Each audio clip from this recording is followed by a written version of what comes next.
in that journey too, when I was in Vegas right after college, I worked for an ad agency, and my first gig was getting the MGM Grand on Twitter. Ooh. That was like my first social media job. That's a dope first gig. Yeah, it was cool. It was cool. I remember the mixer and the marketing director at the time of the MGM Grand Hotel was like, "Do you think social media is going to be important for businesses?" And I'm like, "Yeah." And she was like, "Do you know how to do it?" I'm like, "Yeah," but really I didn't know. And really, I had just downloaded the app. Yeah. And I was like, "No, totally. I know how to do it. I could totally do it for you." And she's like, "Okay, yeah, I'll hire you." So I was like, "Yeah, totally." So then I was like Googling how to use Twitter for business. But anyway, so I went on Twitter and I was tweeting out like, "Hey, does anyone know what's going in downtown Las Vegas?" And then people were hitting me back. And then honestly, I started meeting people from Twitter at the beat and just got connected with that community.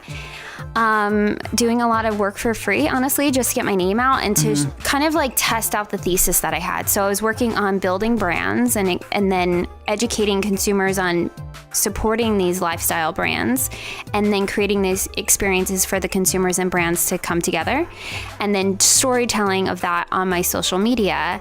And it was starting to, people were like, "Okay, I get what you're doing. I get your vibe." So I got to test out ideas, and then I went back home to New York City. Long story short, and a lot of tears and like, what the fuck is life moments. You gotta have a couple of those though. You know, if you're you have to. If you want to be a successful like entrepreneur, till the day you probably die, you're gonna have those. Totally, you know? I still have them. Yeah. And so then I met Chef Donald Lemperly. Who's that? So he's the founder of Vegination. Oh, okay. And I met him about 8 years ago now. You met him out in New York or? No, here. Oh, here in Vegas. He's from New York though too. Oh, wow. He saw me at an event that I was volunteering at, essentially, and was like, "Hey, if we have this cool brand and these consumers who want to support brands like this and create an experience, I'll do it. Like, I'll be on the team." And he came to one of the events. He was like, "This is cool. I like your vibe." And I'm like, "Awesome." And then he like found my phone number and he called me. He said, "Hey, I'm going to open up a vegan restaurant. It's called Vegination. There's going to be a green wall. There's going to be reggae music. There's going to be a community table. You're going to be my business partner and we're going to open it up." And I was like, damn. "Okay." Wait, he said that like just there? All that? Didn't even, Wow. I was That's like, dope. "Cool, yeah, okay." And he was like, "All right, I'm gonna need the business concept in 2 days." And I was like, "Okay, cool." I was like, "Can I meet you in person?"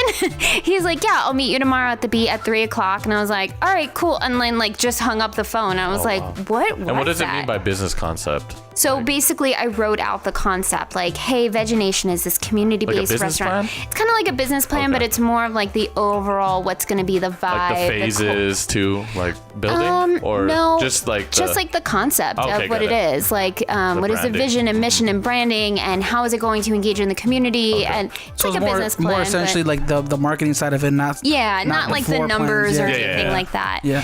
But I wrote up the concept of like how the brand was going to be curated, and then I was like, "All right, I'm gonna go back to New York though, because like there were some cool projects I wanted to work on there." I lived in the first urban farm in New York City in Astoria, and that was really cool. So I was like, "Hey, call me back when you have the money and the place, and I'll come back." And then a few years went by. We just kept in touch, and then he called me one day, like 4.5 years ago now, and he was like, "Hey, I have the money. I have a location. Come back." And I'm like, "Okay." So I left everything, and all my friends were like, "You're fucking crazy. What are you doing?" And I'm like, "I don't know. I have a good feeling. Like, I have nothing to lose, you know? Yeah. Like, I'm single. I don't have kids. Like, I'm an entrepreneur. Like, these are the moments I live for." Right. And so I came back 4.5 years ago. I moved downtown, and I've been here ever since. Nice. So Yeah. you said We the Beat. Is that the one